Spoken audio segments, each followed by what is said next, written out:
Saint Francis was born while his father was away in France. His mother baptized him shortly after his birth, naming him after Saint John the Baptist. When his father returned, he was angry, naming his son after a saint. "I want my son to be a wealthy cloth merchant like I am," believed his father. So, he renamed his son Francesco after the country of France which he loved. Growing up, young Francis had everything he could want, and as a teenager he led a sinful life. But he felt something was missing.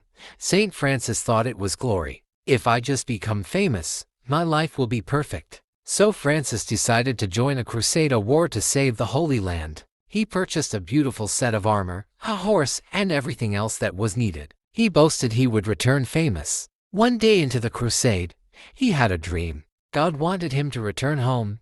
Saint Francis followed God's will. This was not an easy thing to do because of all the boasting he had done before leaving.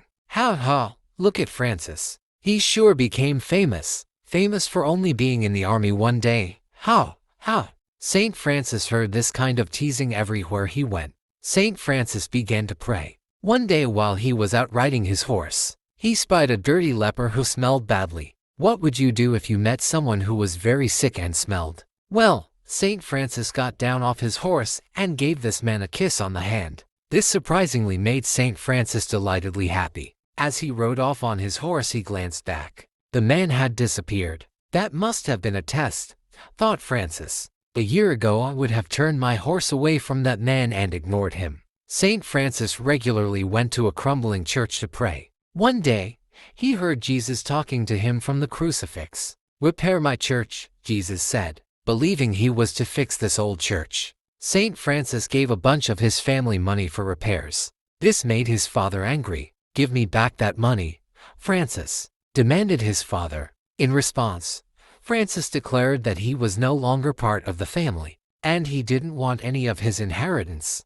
"I give back everything you have given me, Father, even the clothes on my body," said Saint Francis. Saint Francis then led the life of a beggar and served God.